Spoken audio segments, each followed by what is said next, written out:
I can't find a seconder usually when I propose this, but I don't care. I don't need a seconder. My own opinion is enough for me, and I claim the right to have it defended against any consensus, any majority, anywhere, any place, any time. And anyone who disagrees with this can pick a number, get online, and kiss my ass. Hi, I'm a teacher speaking on behalf of every fed-up teacher in this nation. This school district continues to show up on national news, and it is absolutely embarrassing to see what once used to be the nation's leading school district has desecrated to. This school district is upon almost every single school district in the nation that continues to force teachers through mandatory training where we are told to examine our whiteness, white privilege, white supremacy, microaggressions upon every other thing that is absolutely stupid and racist. Now, the same school district wants to threaten to fire teachers who do not agree with a critical race theory. You are the face of privilege. You do not speak for us if you do not work with us. If you keep up this racist insanity, you will have successfully stripped us of every ounce of love of teaching, and so far you have succeeded in doing that. Keep this up and you will lose all of your teachers at the same rate that you have been losing these incredible families who some of you fall asleep when they're trying to get your attention. God bless.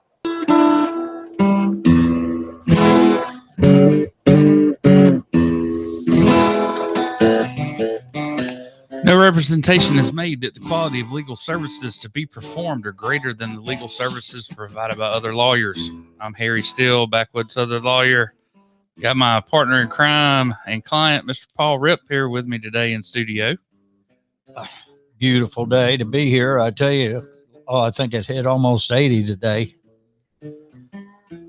Well, I got the riddle of the week for you. All right.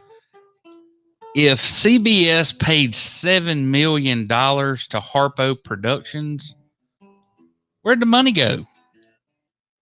If Harry and Meghan didn't get no money for the interview. Well, Harpo Productions is Oprah Winfrey. Well, that's Oprah spelled backwards. Isn't that clever? Right. But I mean, that's Oprah's production company. And they're stating that the couple did not receive anything in monetary value for the interview.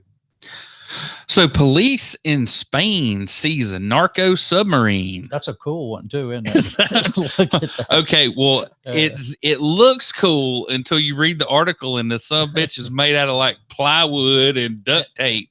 Well, you should see the ones that they're making down in Central America that they're going all the way up the Pacific coast in. Yeah, that's necessity drives innovation. The drug war that will never, ever, this ever total be won. You know, it's got, and we'll get to the militarization of the police force, not only in the war on drugs, but this new phantom menace of the white supremacists that must be hunted out among us. So, are you aware that the Lee County District Attorney was suspended? And now the Ethics Commission has levied additional charges at him for lying to them during their investigation. Lying to the Ethics I never knew they asked a question. How the hell can you lie to them? They never ask a question of any elected official. Well, I'm surprised. He must have really done something bad if the Ethics Commission is on him. It's got to be political for real. Yep, it's bad. Okay, so speaking of bad. Yeah. So there's a special primary election coming up. A couple of these people are people that I know very well. Now, this is when? This March special 30th? election will be March 30th. So this fella right here used to be the city administrator where I was the city planner. This is Alabama House District 73. Yeah, that's former city administrator George Henry. And then you have another council person who's running. Anyway, I don't want to get in the weeds on it, but I am going to do a little special edition in the future where I do a little deeper dive into these people and why you should not vote for them. There's a great article. Paul and I have been telling you about a case here in Baldwin County, and there's a case that's getting national attention. Are you familiar with Mr. Johnson's case? He was accused of being a cop killer back in 95. And the interesting thing about this case is the district attorney prosecuted 2 men at the same time for the same crime, 2 men that had no connection. They didn't try to say they did it together. They tried both of them for the same crime under 2 different theories. And one of them was convicted and one of them was not. And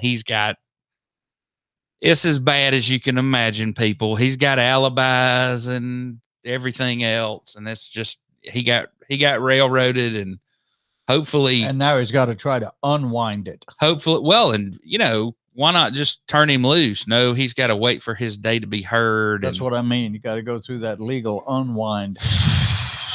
So the Democrats are smearing poor old Mo Brooks. Ice Age Mo Brooks. I was going to say, like, he doesn't ask for it. They're saying that he incited a Capitol riot, and they're going to sue him personally and all this kind of mess. Well, he did make his little speech here, Listen, man, he is everything that's wrong with the Republican Party, especially in Alabama. Well, he and Tuberville. I don't know who epitomizes it more. Close second, maybe. And I can assure you, it's not going to do us any good in Alabama in the next 3 or 4 years. Okay, sure. So let's talk about dumbass stuff in Alabama. So easy. 28 years ago, they banned yoga because there was some guru going around getting people into yoga and tantric sex and drug use and all this kind of stuff. Trying to explore their aura. So listen, last week, 25 Republican members of the House and Senate voted no to not anyway, it passed. But this is the New York Times writing an article about how ignorant people are in Alabama. Puts us on the front page. Congratulations. While we're all concerned about yoga, all hell's breaking loose. Yeah. Attorney General Steve Marshall and Congressman Robert Aderholt filed a lawsuit against the federal government for illegally manipulating and delaying census data. That'll go somewhere. Okay, well, and he's got this. I'll have to give him this. That's a sharp looking graphic. Here's the press release telling you all about what's going on and how they're acting inappropriately towards Alabama. So how about this headline? People in Alabama couldn't be bothered to fill out their census shit, so we're going to lose $40 million in revenue. Just tack that on with the But they're manipulating the numbers, Paul, and delaying getting them to us for some reason. They're manipulating the numbers. They're not the longer they can delay numbers. it, the more we'll keep this. The longer we'll be able to keep our hands on this $40 million. How about that? They were begging in the Fairhope area to please fill out the census response. I know it's doing it. It's required by Congress, but do you think when a pandemic hits, maybe we could put something off like the census till 2022? Well, $40 million losing that could hurt big time. Well, and your buddy Jack, all their play money down at the airport is based on population. Right. Okay, so you realize that the lottery and casino bill is dead. Here we go again. And so now we have humble little lottery only bill that's coming along. And what do you think the prospects of that are? I don't think the Indians want anything. I don't think Georgia nor any other surrounding states want the competition.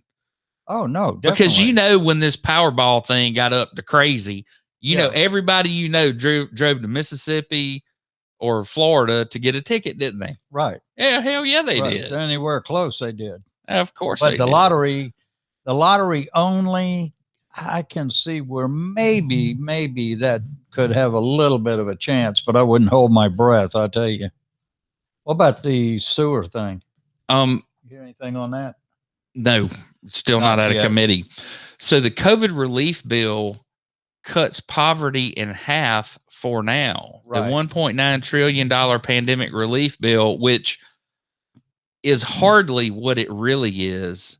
This is the largest expansion of social services since Lyndon Johnson was in office.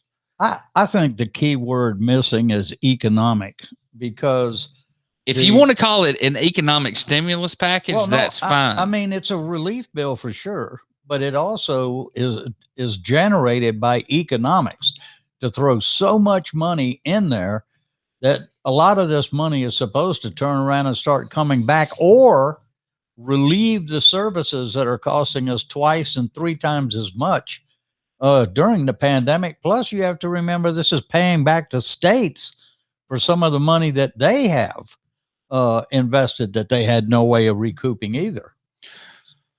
It covers quite a bit, but I thought that I've heard between 4 and 10 million children taken out of poverty, and that hasn't been done since World War II. Because their parents don't have to show that they are actively seeking employment to qualify for benefits. And it's going to be like $1,400 checks. Some people are going to be getting them Monday and Tuesday, as early as that. And, if you're totally opposed to the whole thing, send the check back. Okay. So the House voted along party lines, and it did pass a couple of different bills. One of them will require a 20-day waiting period for anyone trying to buy a firearm to give the FBI additional time to run. And it's an insta check. You understand how it works. They put your social security number into the system. Right. You fill out the FFL 552 form, whatever it is. They call it in. They run your social. If you're good, the sale goes through.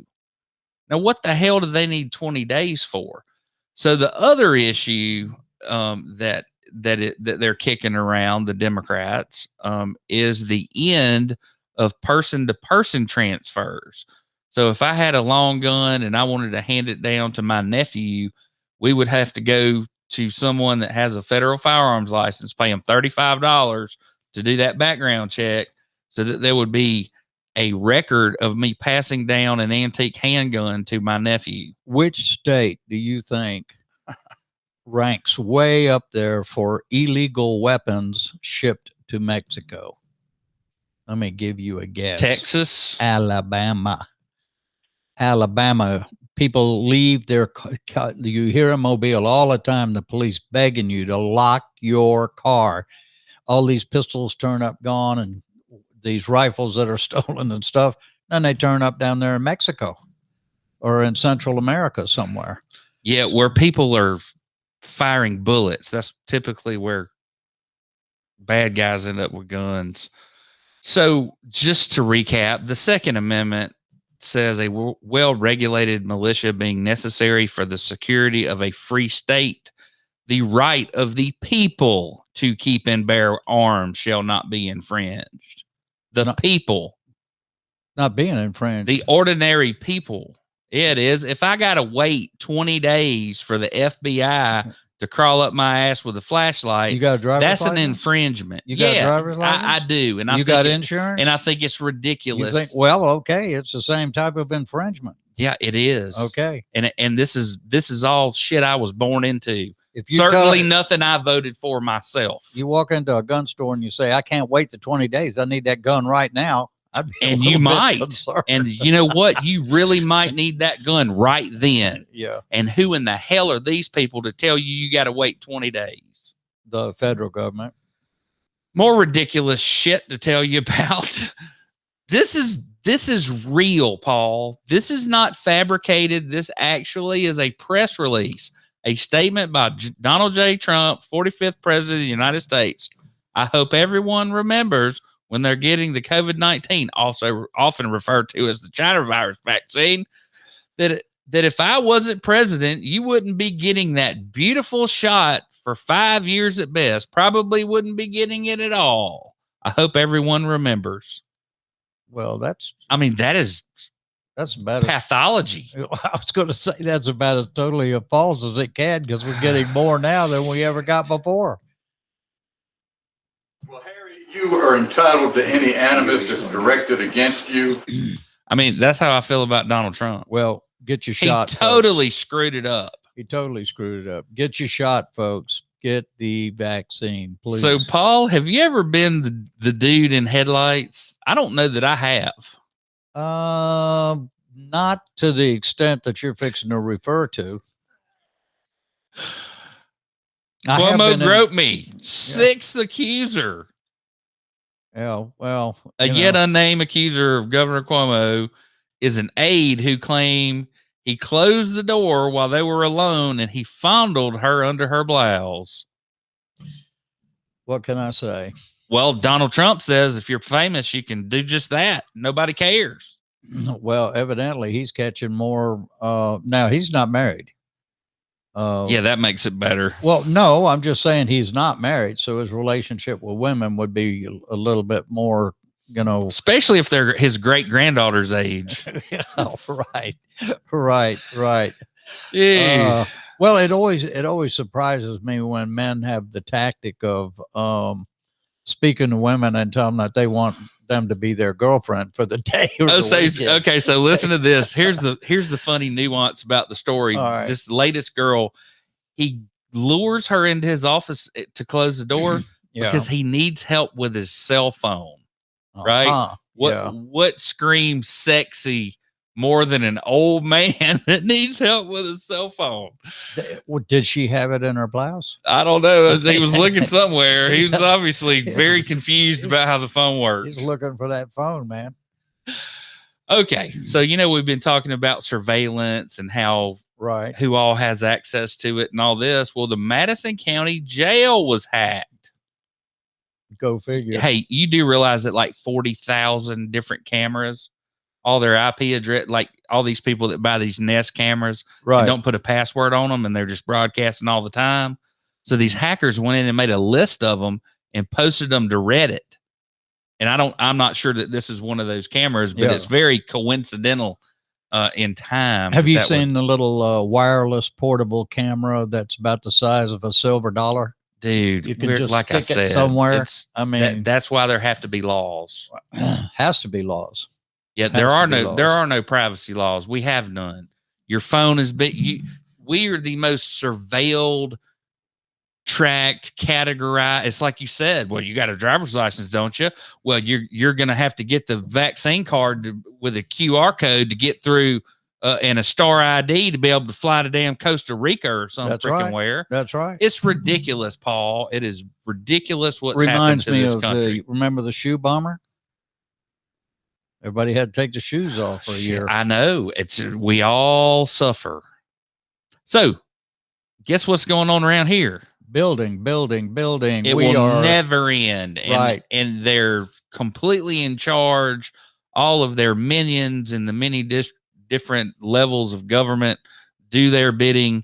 And Baldwin County one day will be a 800 square mile ghetto of row houses, and the mayor where no one will want to live. Mayor in Fairhope, quote unquote, is embracing development, which I think is that like turning into the skid. Well, it's to be expected because it was development that put the entire council and mayor in office and kept them there, and we'll get to that in a minute. There, yeah.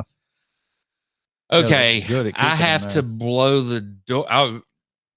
I'm really not going to raise my voice or anything about this, but this is one of the most ridiculous, ignorant stories and did you realize that these two this is a composite of two pictures. Right. They were at the same party, but they were not standing next to one another when this picture was taken. This is USA investigation faculty members for offensive. Okay, so let me tell you what's gone on so far. They've agreed to create a new deanship. You know how they have a dean of students and a dean of academics and a dean of the engineering college? Right. So now we have a dean of inclusion, equity, and diversity. Mm-hmm. And now they're going to have a staff.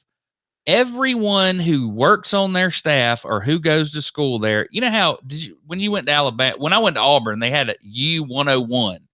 Everybody had to take U101, and it was an orientation class. It was like, where you go to where the registrar's office is. Right. So the 4 unions across the street and the stadium's here and that kind of thing, right? Right. So instead of doing that, they're going to have to take a racial diversity and sensitivity training before you can get in the doors of the University of South Alabama in Mobile. That is crazy. I feel like that school teacher. It's out of control.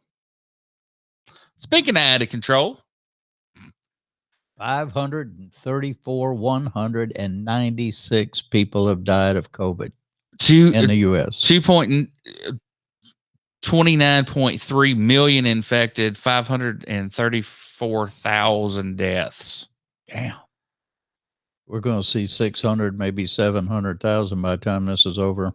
Dr. Fauci's still doing his little faux infomercial every day on whitehouse.gov. Well, we're still at about 1,000 a day, and they're saying that we need to get under, 10,000? No, 10,000? 10,000 cases? 10,000 cases I figured they can handle. I don't listen to those people anymore. So we talked about vaccine poaching last time. So you went to Mississippi, Hattiesburg, and got a shot. right? So No residency, no age requirement. Okay. So on Saturday, my significant other went to Mississippi where her parents live, and she got the Johnson & Johnson vaccine. Oh, one shot. One shot. Uh-huh. And it one-shotted her on the couch. She had every symptom on the bottle. Really? I mean, side effect. Oh, yeah. Oh, wow. It was like she had the flu. For how long? About 24 hours, and she's just now getting back to feeling right and feeling like she wants to eat and go work out again and all that. Yeah. So I think we're going to continue to see vaccine poaching, because I can tell you this. I'm eligible as I think I'm 1C, frontline worker, whatever part of the judicial system. So I can get it, but I don't think they have Johnson & Johnson here in Baldwin County yet. I haven't heard that as of yet, no. And that's the one I want. I want the one shot. I am expecting Baldwin County in the next 2 weeks to increase its availability of shots. And in relation to that, I called the Department of Corrections as well as Holman Prison, asked them what the status was for staff and prisoners, and they have yet to be vaccinated at all. And I was a little bit surprised because, of course, they're all in one spot. Like, we got to run them down to do it. Well, I know, but what I'm saying is, who is going to bring it into the prison? The staff. So they should have vaccinated the staff first. Yeah. That would have been the thing to do. Hopefully that is what they will do. So the other part of the Biden plan, the actual part that has to do with COVID-19, we've got some more additional doses coming, some FEMA facilities where the soldiers will be administering, and drugstores, the vaccines, and drugstores and Walmart. That's what I mean. You're going to see it. Well, like we said in the beginning, if they just give it to Chick-fil-A, we'd already have it. So 119,377,000 cases globally. Damn. With 2,644,000 deaths. Oof. The United States has, let's just say, 30 million infections and 535,000 deaths. It's not over, folks. No, but we're on a great trajectory. We've had one of the best weeks we've had since, I don't know, July. True. So Alabama's had 500,000 cases and 10,000 deaths if we're just spitballing at it. Right. And I think that's 11% of our population, right at 6 million people in the state, 5.9 million. I think that's right. And so so we've got 1.7 million doses delivered to Alabama and 1.2 million administered. And it does look like, so we got a new little color code for Johnson & Johnson. See it last week? Right. So it looks like they gave about 10,000 of them last week. We'll keep an eye on that, because I believe that will be what will be utilized in the rural communities, because it doesn't have to be kept at -273 Kelvin. Right. Well, that was one of the things that held up at the was holding up the prisons, that they didn't have the refrigeration units, and that's what they had to get in there too. Okay, so this is the coronavirus Alabama dashboard, and you can go in and put in your address, set up a radius, and it'll tell you whether or not you need an appointment, if it's a drive-up facility, what times, all that good stuff. So good resource there. Good for the state of Alabama for coming up with that. Here are the vaccines and their shortcomings and how they may kill you. Here is information about the Johnson & Johnson vaccine. We kind of beat this horse to death a little bit. And now it's time for the Ripp Report. The Ripp Report this week. Had your kids, had your wife, and had your husband because they raping everybody out here. The Ripp Report, you can get it on ripreport.com. Oh, wait a minute. Also on Facebook. It was your birthday last week. What'd you do? Right. That's right. You went on a, I said you were on a frolic. I went to Stone Mountain and then to Wolf Bay Lodge. Have you heard that? Recreational thing? Been there a couple times. You have? Mm-hmm. Did you go down the slides? Mm-hmm. My grandson wouldn't let me do it. Anyway, you can get the Ripp Report on ripreport.com. One thing that you'll see on the Ripp Report, you will not read in the Courier, you will not hear on an AM station, and you will not hear on Fairhope Times, is exactly what the truth is, the different spin, the backstory, if you will, of things that are happening, particularly in Fairhope. That's where most of the drama in Baldwin County exists. That's where most of the special interests exist. But anyway, this week we called it the railroad appointment of for Robert Brown. The council denied. This was 4 weeks ago.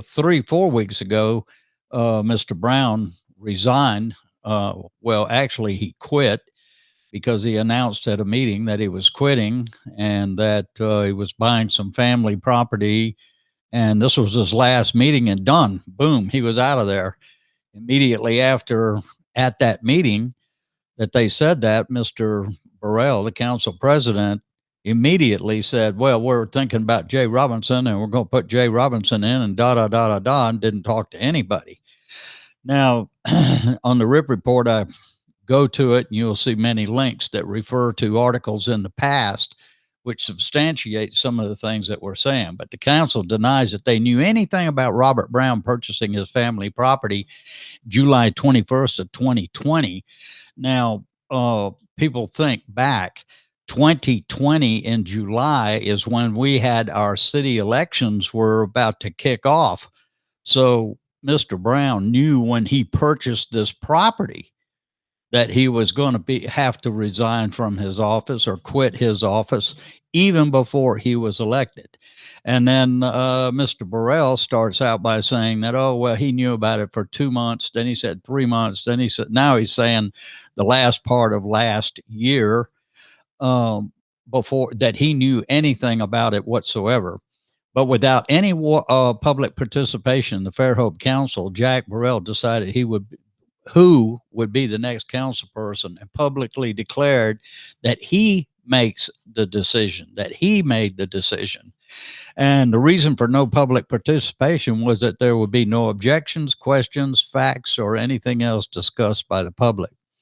The decision to select Jay Robinson was done well before Mr. Brown quit. And remember that this happened, the council meeting started with the oath of office, and then the nomination for the replacement, then the oath of office, then council comments, then public participation. So he was sworn in before there was any public participation whatsoever. Councilperson Corey Martin, new to the council, said during the council comments that he apologized for the lack of public participation. Now, that's the first time I've heard a councilman publicly apologize, and Corey's the newest one on there, so really appreciate that.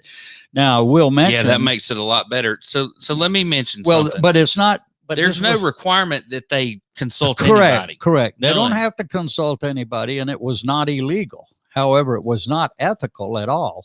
And the selection of Robinson should be a red flag. This action by not using public participation is the same thing that got him in trouble before when I personally, the Ripp Report, took the council to federal court and we prevailed. And it was over again, them not having any public participation. And that cost them quite a bit of money. And one of the things, not only did Mr. Brown mislead everybody by purchasing this property last year and that not being disclosed, but the council seat in question, you know, we're talking about a council seat that pays $11,500 a year. But the cherry on top is that they get full family insurance, something no employees have. In the case of Robinson, a family of 6, the value of such insurance far exceeds the salary. It'd be safe to say that the insurance would be $1,000 to almost $1,500 a month. With 42 months remaining in the term, that would be $40,000 plus on top of the salary. And that would make the council seat that they just appointed him to worth about $100,000. That's a nice raise for a family of 6. All right, let's give everybody the backstory real quick. All So right. this guy right here, his son is a political consultant, and he basically ran everybody's campaign save this guy. Correct. Okay. Correct. And instead of That's Catalyst Scott Boone Consulting. right. And so instead of Councilman Robinson, I mean, instead of Robert Brown just saying, "Hey, I'm moving out of town" or whatever, they said, "Oh, it'd be real easy for him to defend his seat. And then when he moves out of town, we can just appoint one of our buddies to take his place. As a matter of fact, Jay Robinson would be a good one." Right. And Jay did not run for the seat the last time. Exactly. All he said the last time was that he wants to spend more time with his family. Well, now he's got one more person in the family, and it seems like, well, now he wants to be counsel, and he's going to end up with $100,000 over the next 3 years, which isn't shabby. And another fact that you're not going to see in the Courier or on the AM radio or anything is that Jay Robinson and his wife and the mayor are longtime, very, very good friends. And that's a little bit of a, you know, that's a pesky fact in itself that you wonder, well, I guess it's just who you know, right?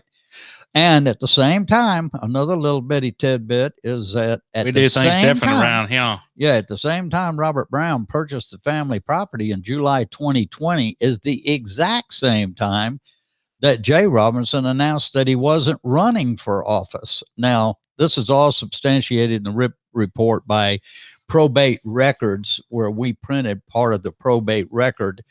So where, you know, Burrell and the council all are denying all of this as fact.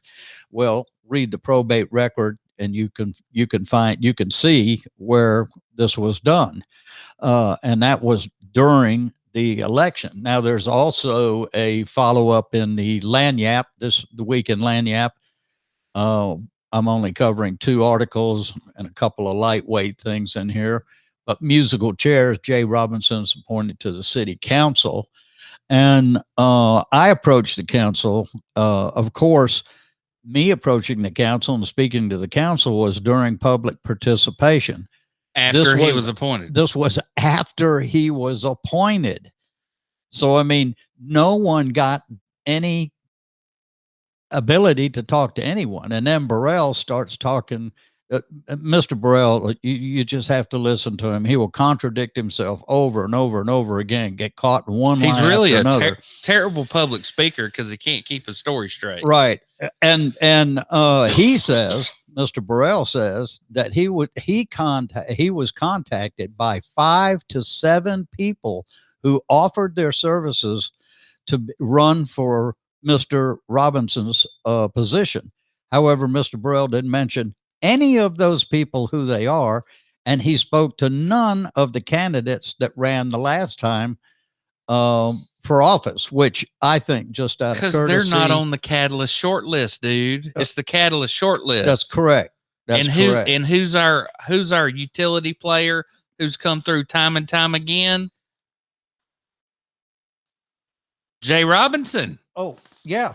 Yeah. Shit, why would they go with anybody else? They know Right. exactly what he's going to do. Right. He's got a track record. All he's got to do, he'll vote 99% of the time exactly as he is told to vote. And you can watch and see.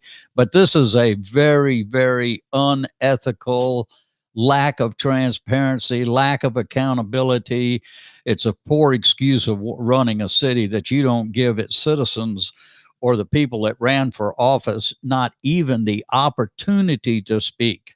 That is the it's what I am all about to. having a good lawyer who helps you do things you want and color inside the line. Well, I don't know that They're coloring inside the lines. Yeah, but you got to remember, don't make it right. Mr. Robinson was sitting on the council when they denied me the ability to speak at public participation, and they were sued in federal court. Yeah, it's and as an attorney, he sat there, and the city attorney sat there and didn't say a damn word. Well, that sounds like a professional responsibility issue, which we talk about all the time on this thing. So if you want to go watch Mr. Ripp give them what for, go to YouTube and you can check it out. Yeah, did you put the link on the Ripp Report too? I put the link on the Ripp Report, and it's about the first 25 or 30 minutes. The last 3 minutes is Mr. Burrell speaking where he starts getting tongue-tied about all the facts and details. So if you don't see anything else in the council meeting, watch that last, I think it's minute. And when he gets done, he says, "Did we vote on that?" Yeah. I've been talking so long, I forgot if we voted or not. Yeah, really. It's classic. Really. They're going to I'll tell you, Burrell is just one thing after another. You know, people say, well, you picking on him. I'm not picking on him. He's the one that does it to himself. He's the guy in charge. He's the one doing it. And the buck stops with him. Right. He runs the meetings. And go watch the damn video of it. There's a lot of people in town, a lot of people in Fairhope saying, who the hell's the mayor here? You know? All right. What else? You want to go to the next one? I want to talk about the Gabe Times article summary judgment about the new information that's come to light in the Johnathan Victor case. Right. Now, a lot of you have been following us with this on the Baldwin County Sheriff. So this is summary judgment. A hearing will determine the fate of Baldwin County Sheriff's Office wrongful death case. First, let me say that, this is not bashing the police. This is not bashing Baldwin County Sheriff's Office or anything. Nobody could be more pro-police than me. I know you got to have them. However, at least somebody is. You have to have accountability. You can't have no accountability whatsoever. And if you're able to outfit your deputies with a Ruger AR-15, then every single one of them should have a non-lethal weapon, and the non-lethal weapon should be the first choice, not the second choice.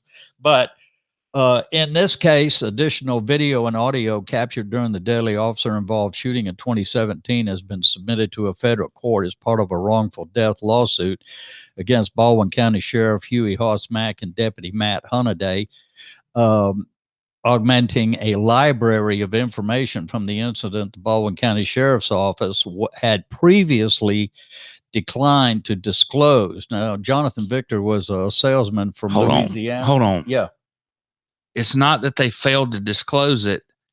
It's that one of our circuit judges playing tiddlywinks on the sheriff's behalf refused to find the sheriff in contempt for not complying with the FOIA request or the open records request. Right. So I guess it was a denial, but it was denied by a circuit judge here in Baldwin County quite inexplicably, in my professional opinion. And these body cameras, video, and all of this is paid by taxpayers. So anyway, after he dies, his family goes and files a federal lawsuit, and a federal court says you got to turn it over, which is where all this information came to light. Right. If it were not for the federal subpoena, you would not know any of this information, and Johnathan Victor would be just another crazy person that had to be put down by the police. Right. And this man was, according to witnesses, Victor failed to comply. This was after a single car accident. Seemed to have been a lot of confusion among the dispatchers. And as Victor got out of the car and was approaching Hunniday, who fired 4 shots roughly from 7 yards away, hitting Victor 3 times. It was later determined Victor was holding an article of clothing and a fanny pack. There was no weapon found in his vehicle or on his person. And he had made several, Hunniday had made several commands to him to stop, but he kept advancing all along. Looked as and if he just was because you don't do disoriented. what the police officer says does not mean your life should be forfeit. Right. And it doesn't matter what color you are. What I thought was very interesting too was one of the officers, body camera video appears to show he remained behind the fire truck until the moment the shooting started. As Victor is being handcuffed after he is being shot, there's a voice being heard that is heard, not clear who it is, as a, "Why are you doing that? Why would you do that?" In other words, why would you handcuff him once he's shot 3 times? But it's not clear whether who directed that comment. After the scene was secure, Middleton worked traffic control while Hunniday did administer first aid. Now, what I find, this is very telling, I found is in a new piece of audio evidence, the plaintiffs admitted a call between 911 dispatchers advising EMS crews to step away from Victor while he was acting erratically, but expressing concern that deputies would arrive very soon and they may escalate the situation. So that tells you right away that 911 20 cops showing up with ARs aren't going to calm everything just right down. Well, I mean, you know, that's part of what needs to happen, is to take control of the situation as it is, not just to bring out a weapon. Now, here's the point that I don't feel anybody should be excluded. Doctors, you know, attorneys, sheriff's departments, or anything else. And that's claimed of qualified immunity. Mack and Hunniday have claimed in their lawsuit qualified immunity in the pending motion for a summary judgment, arguing wrongful death is not a viable claim because no law was broken and Hunniday's use of force was objectively reasonable under the Fourth Amendment. I take exception to that. Yeah, that's the craziest thing I've ever read. Objectively reasonable, folks, that you get shot 3 times because you didn't do what the police told you to do. Your life is forfeit if you don't do exactly what the police officer tells you to do, exactly when he tells you to do it, because he's in fear of his life. Now, do you believe that shit? He's hunkered down behind a fire truck, bracing himself on the tailgate, and then he misses his first shot. I know, and I really I want to stress he to people, sprung from cover. Is that what this is saying? He was concealed behind the fire truck 7 yards until he fired at him. That's 21 feet is 7 yards. Was he running away from him when he fired? I mean, no, he was propped up,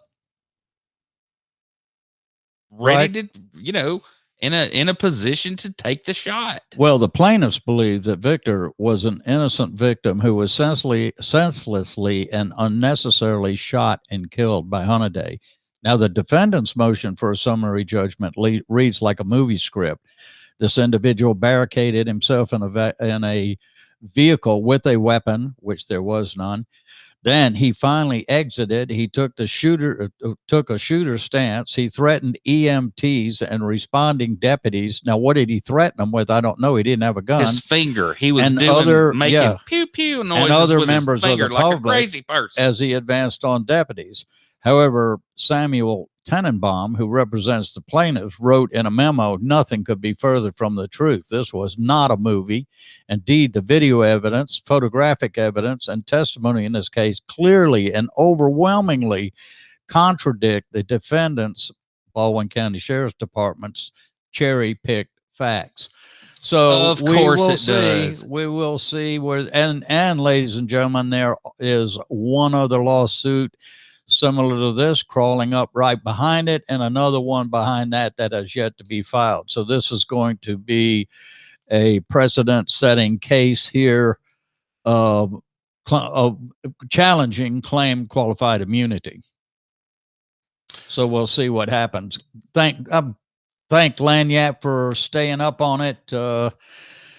I can't stress enough, people, if you want to find out a little bit more about what's going on, and honestly what is going on, you're going to get a truer picture in Lagniappe and the Ripp Report than you are anywhere else.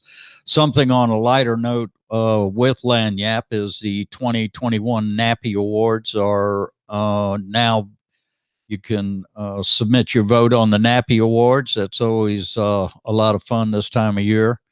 And one other thing is, and we talked about this before, was the Delta Explorer cruises. This is at the historic Blakely State Park. You want to do something different with your kids or grandkids, and especially since the day is getting real pretty, check out the Delta Explorer cruises at the historic Blakely State Park. Blakely. Give them That's the guy we Blakely. had on that talked about his book. Correct. I just thought I'd give him a plug there because that's make use of your state parks, folks. We got some really great ones in Alabama.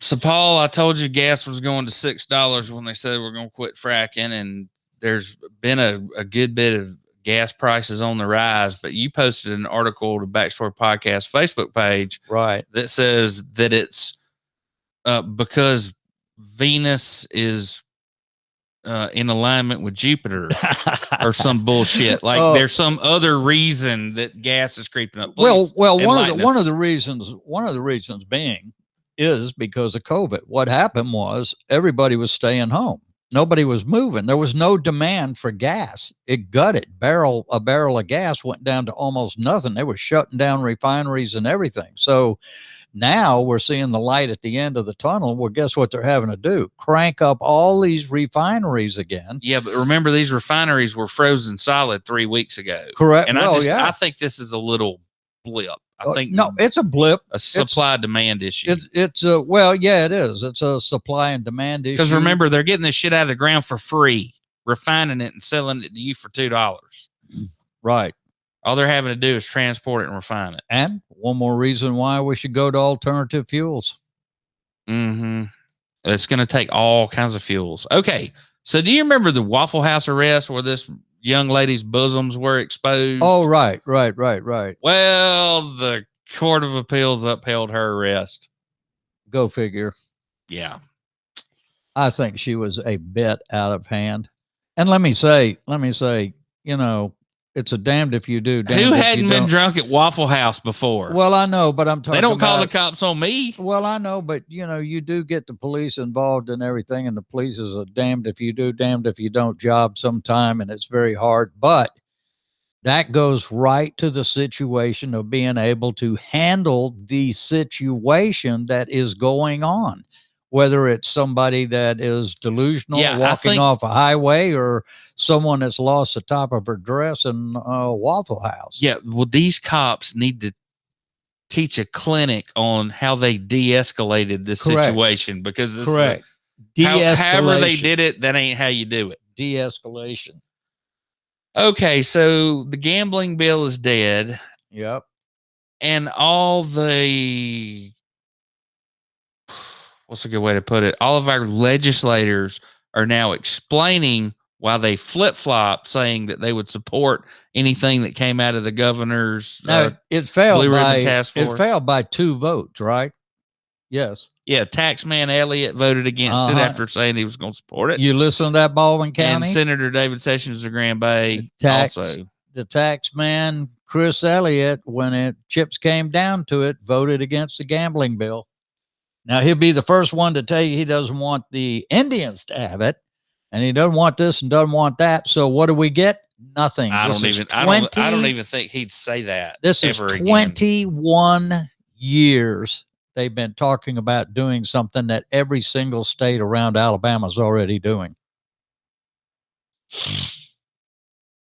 Okay, so the Justice Department has sued the Mobile County Sheriff's Office for a sexually hostile work environment. Right. They discriminate against current and former female corrections officers and all other similarly situated female employees on the basis of sex in violation of Title VII. Well, that is always going to be a problem. You're going to lock up men in a jail, and then you're going to have women that are going to be working inside the jail, and you don't think some of these guys aren't going to sexually harass them? Come on. I mean, they're in jail. Listen, I know what we can do. We can all wear little blue uniforms like the people in China, so we all look exactly alike and we all get treated exactly alike. Mask mandate is extended. I will say that for Ivy. She has stuck it out there to go on using a little bit of caution rather than just opening straight up. I admire her for that, because she's gotten a lot of criticism from lieutenant governor and so on and everyone else instead of backing her.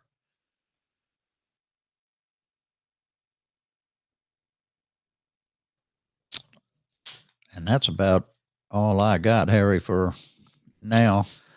So back to the fact check. All right. So where did the money go, Paul? If Harpo got paid $7 to $9 million.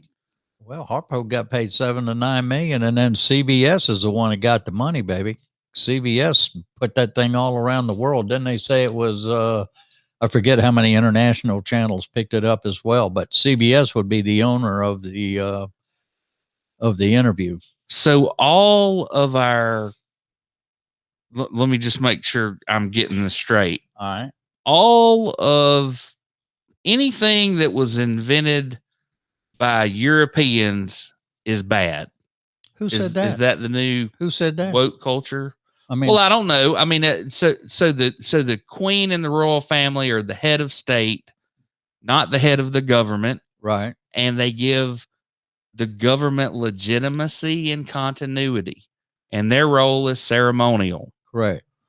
So when it wouldn't have mattered if this girl was, 7 foot tall and blonde, the fact that she's not British, the fact that she's of the colonies and is marrying into the royal, Diana had lineage in the royal family. I mean, correct. She was of noble birth, so to speak. Yeah. So I don't understand this fixation on the race part of it, and the idea that everybody looking at this picture right here before this baby came out didn't at least have an internal conversation about, well, this could be interesting if we have a prince in dreadlocks one day. Maybe it'd be good for the royal family to have a little diversity. Never occurred to me, Harry. Well, it crossed my mind. I was sitting there.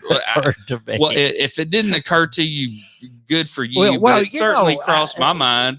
She's one of the most famous people on the planet. She's just been given title and married into the British royal family, and poor little her. No, what she's saying is that she wasn't accepted. She wasn't tutored on what to do, and she was excluded. And Harry felt the same way, and he lost his mother in a very similar situation where she was put under stress, and he just decided to exit and take his wife with him. Okay, well, that's great. Let me ask you, what does he do for a living?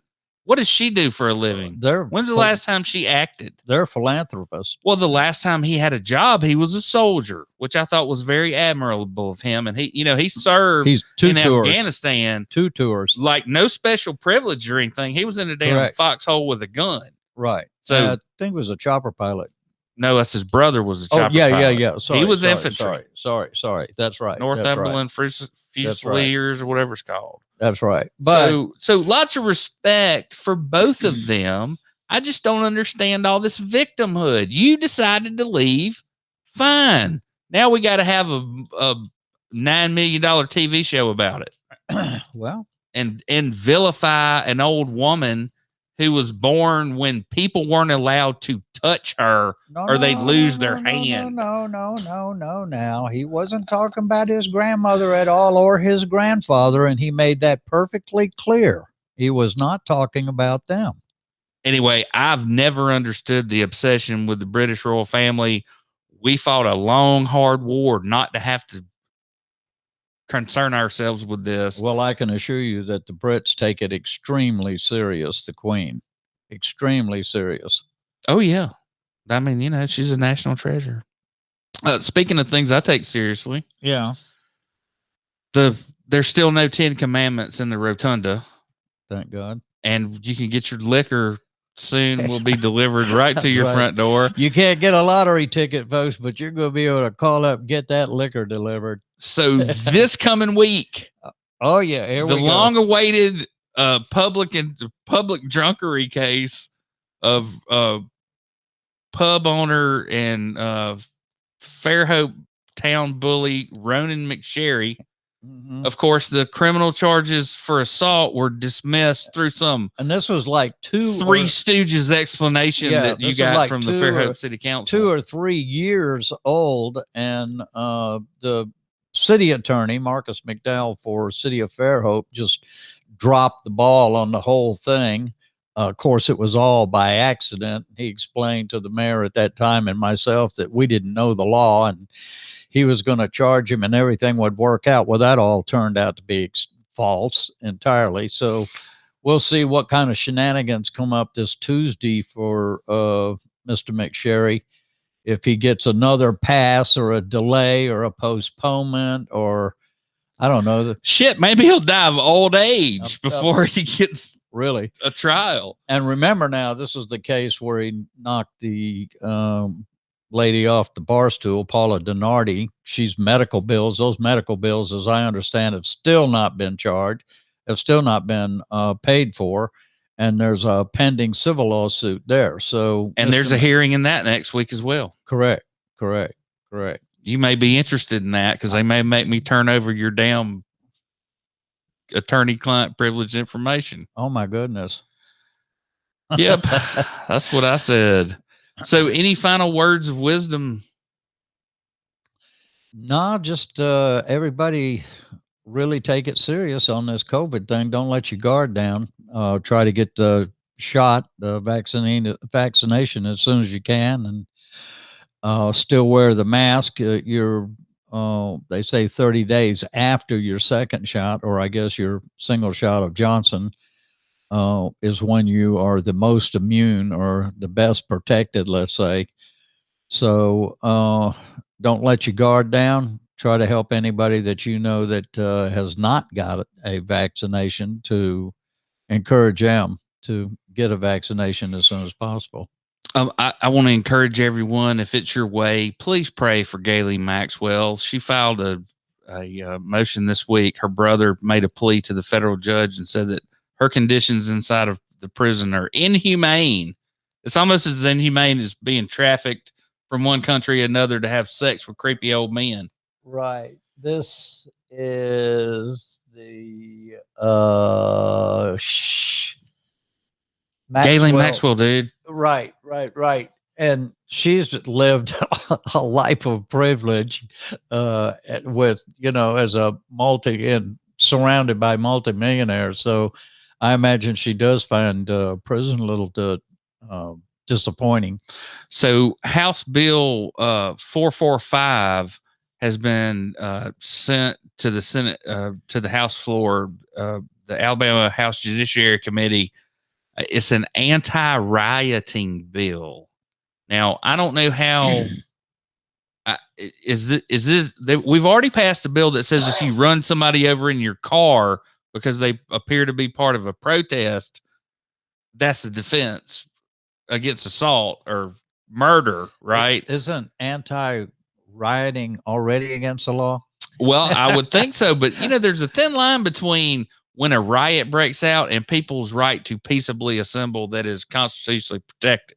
I would say there's quite a bit of difference between the two. But if you incite a riot or you give money to someone who incites a riot, it's just, every damn thing in this country is 35 ways to put you in jail for any damn thing you do.